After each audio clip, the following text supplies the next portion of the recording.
नमस्कार, हमारा नाम है समरीन और आपने देखना शुरू कर दिया है लाइव सिटीज। देखिए, एक बार फिर से सुर्खियों में बने हुए हैं पशुपति पारस। आपको मालूम है कि पशुपति पारस को लेकर कई तरह के कयास लगाए जा रहे हैं और कई तरह के सवाल भी पूछे जा रहे हैं। तो आइए फिर सीधी बातचीत पशुपति पारस जी से ही करते हैं। सबसे पहले बहुत शुक्रिया जी नमस्कार, आपको भी नमस्कार जी। सबसे पहले तो हम आपसे जानना चाहेंगे कि आज बिहार पहुंचे हैं जेपी नड्डा, 2 दिवसीय दौरे पर बिहार पहुंचे।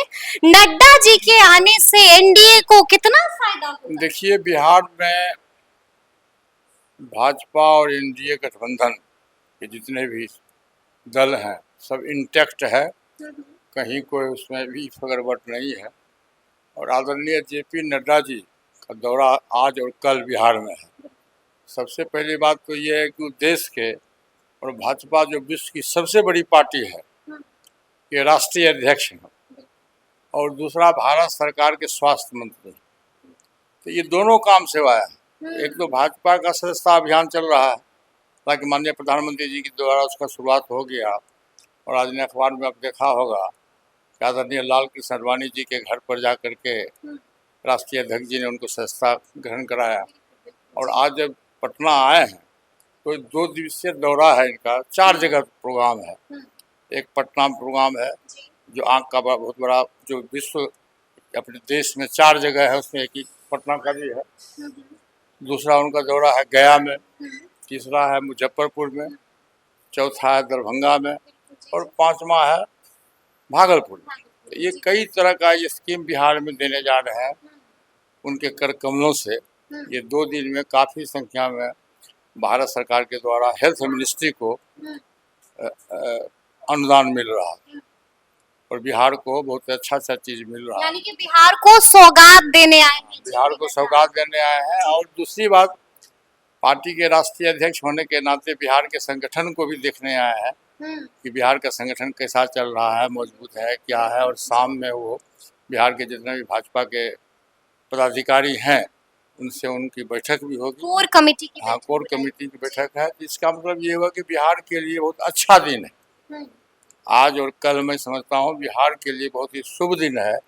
इतनी परियोजना का शिलान्यास करना और पार्टी के संगठन को मजबूत करना और भविष्य की रणनीति तय करना। क्योंकि 1 वर्ष के बाद बिहार में विधानसभा का चुनाव है, ठीक 1 वर्ष के बाद चुनाव होने वाला है, सितंबर अक्टूबर में चुनाव होगा। ये दोनों दृष्टिकोण से बिहार के विकास का भी और बिहार में संगठन को मजबूत करने के लिए आदरणीय जेपी नड्डा जी आए हैं। ये बहुत ही शुभ संकेत है और बिहार के लिए अच्छा दिन आने वाला। बिहार के लिए अच्छा दिन आने वाला है। लेकिन हम आपसे ये भी जानना चाहेंगे कि ये मुलाकात कब हुई। देखिए, अगर हम टाइमलाइन देखें तो आपको याद होगा कि अचानक से नीतीश कुमार से मिलने पहुंच गए थे तेजस्वी यादव और उसके बाद अचानक से जेपी नड्डा बिहार पहुंच गए और बिहार आते ही मुख्यमंत्री से मिलने के लिए सीएम हाउस भी पहुंचे थे। क्या लगता है कि सब कुछ ठीक? नहीं नहीं नहीं, सब कुछ ठीक है। देखिए, जी, राष्ट्रीय अध्यक्ष हैं वो, भारत सरकार के हेल्थ मिनिस्टर हैं और बिहार में आगमन उनका हुआ और बिहार में मुख्यमंत्री श्री नीतीश कुमार जी हैं। अब दोनों को साथ जो अखबार में आज विज्ञापन आया है कि जिस जगह प्रोग्राम है उसमें माननीय मुख्यमंत्री जी का भी उपस्थिति अनिवार्य है। तो ये तो साधारण कटसी है।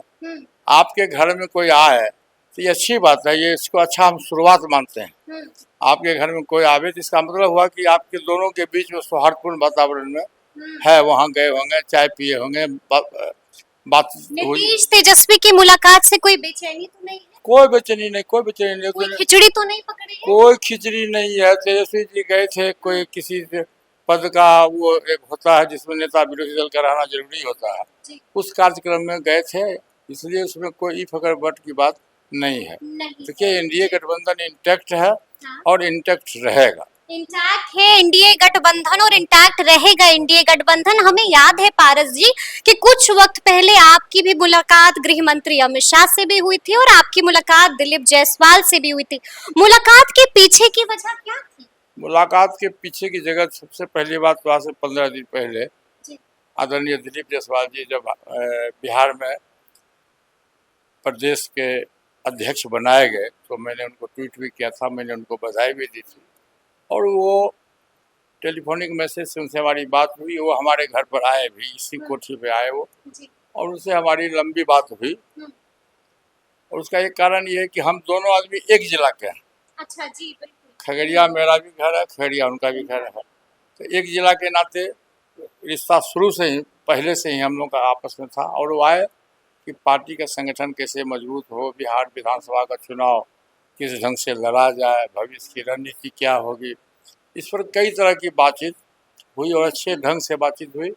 इसके बाद मैं दिल्ली गया और दिल्ली में संयोग सौभाग्य कहिए मेरा कि आदरणीय गृह मंत्री जी के यहाँ से सूचना मिली कि आपको बुलाहट है। तो मैं और मेरे साथ में बिहार प्रदेश के जो हमारे पार्टी के अध्यक्ष है प्रिंस राज पासवान जी, ये दोनों हम लोग चाचा भतीजा उनसे मिलने गए और बहुत अच्छे सौहार्दपूर्ण वातावरण में उनसे हमारी बातचीत हुई। और बातचीत जो भी हुई उस संगठन के संबंध में, बिहार विधानसभा के आगामी चुनाव के संबंध में बातचीत हुई।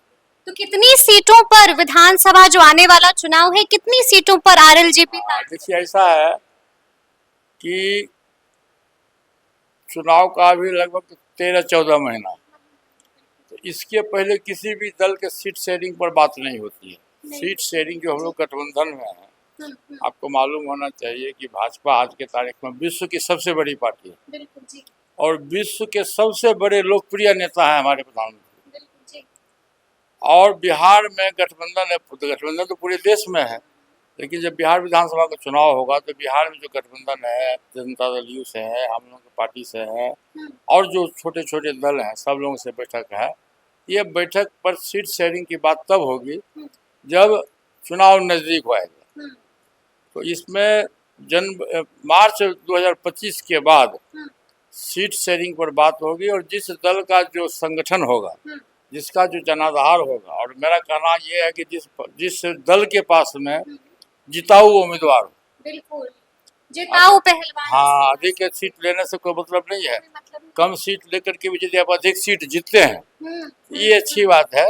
और निश्चित रूप से बिहार विधानसभा का जब भी चुनाव होगा तो इफ अगर बट की बात छोड़ दीजिए, अगर मगर की बात छोड़ दीजिए, 2025 के चुनाव में निश्चित रूप से बिहार में एनडीए गठबंधन की सरकार बनेगी और 2/3 बहुमत से हमारी जीत होगी। प्रशांत किशोर भी आ गए।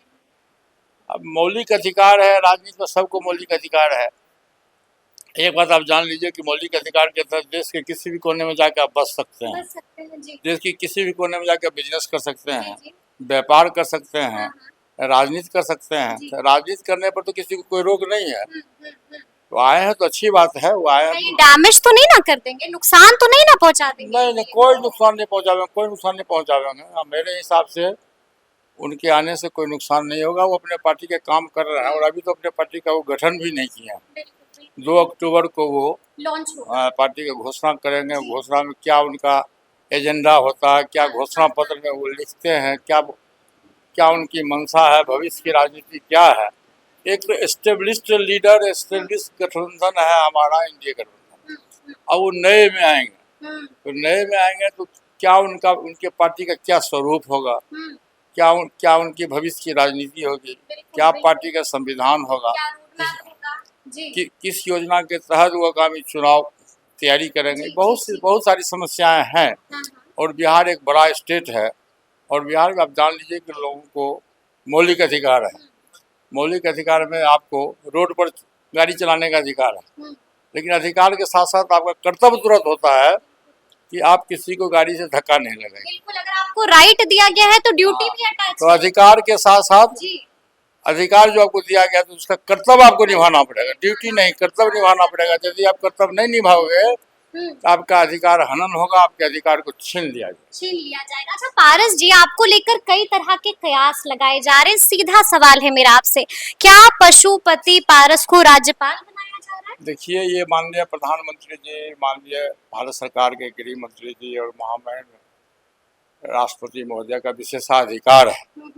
कहाँ से किनको बनाया जाएगा, नहीं बनाया जाएगा, कब बनाया जाएगा, ये किसी को पता नहीं है। उनका विशेषाधिकार है। जब बन जाएगा तब देखिएगा कि कहाँ से कौन स्टेट से कौन आया है, नहीं आया है। ये 100% विशेषाधिकार, उनका विशेषाधिकार। बिल्कुल। अच्छा, ये भी कहा जा रहा है कि चिराग पासवान को झटका देने की तैयारी बीजेपी कर रही है पशुपति पारस के जरिए, क्या कुछ ऐसी भी बातें चल रही इस है? पर मैं अपना कोई कमेंट्स नहीं दूँ। नहीं देंगे, लेकिन लगातार चिराग पासवान और उनकी पार्टी ये कह रही है कि पशुपति पारस एनडीए का हिस्सा नहीं। सुनकर आपको कैसा लगा? अरे ये तो कहने उनके कहने से थोड़े कुछ होगा जी। जी, उनके कहने से कुछ नहीं होगा। आप एनडीए के पास नेता भी देखे ना कि 4 दिन 5 दिन कितनी पहले। अच्छी हाँ मुलाकात रही हाँ, आपकी। इसलिए उनके कहने से कुछ नहीं होगा। उस पर मेरा कोई कमेंट्स भी नहीं। तकलीफ होती है जब भतीजे ऐसी बात करते हैं चाचा इस जी? पर कोई कमेंट्स देना उचित नहीं है। मैं आपको सुन रही थी, लेकिन आपने कहा था कि आज भी वो मेरा भतीजा है और आज भी मैं उससे प्यार करता हूँ। अरे रिश्ता को आप खत्म कर दोगे क्या? रिश्ता रिश्ता होता है। प्यार करते हैं नहीं करते हैं अलग बात है, कि भतीजा तो है। भतीजा तो है, भतीजा तो है। एक आखिरी सवाल है पशुपति पारस जी, कुछ दिनों पहले हमने देखा था कि सुनील पांडे ने बीजेपी की सदस्यता ले ली थी, यानी कि आपको बड़ा झटका लग गया है। मुझको कोई झटका नहीं लगा। मैंने प्रयास, राजनीति में चलते रहता है। देखिए अभी दिन है तो रात होगा, रात है तो कल दिन होगा। समय बलवान है, है समय व्यक्ति बलवान नहीं है, समय बलवान है।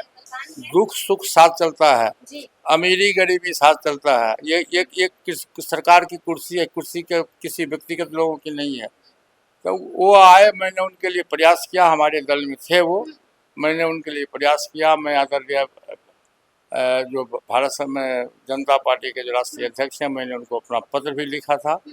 लेकिन अब एनडीए के लोगों ने उस पर अपना ये मंतव्य नहीं दे करके उनको अपने दल में मिला लिया। इसमें मुझको कोई तकलीफ नहीं है। कोई तकलीफ नहीं है। तो चलिए, ये थे पशुपति पारस जी, क्या कुछ बताया है उन्होंने वो भी आपने सुना है। तो फिर ये पूरी बातचीत आप लोगों को कैसी लगी है, कमेंट करके हमें जरूर बताइएगा। तो ऐसे तमाम अपडेट्स के लिए ऐसे ही हमारे साथ बने रहिएगा और देखते रहिएगा लाइव सिटीज। बहुत शुक्रिया।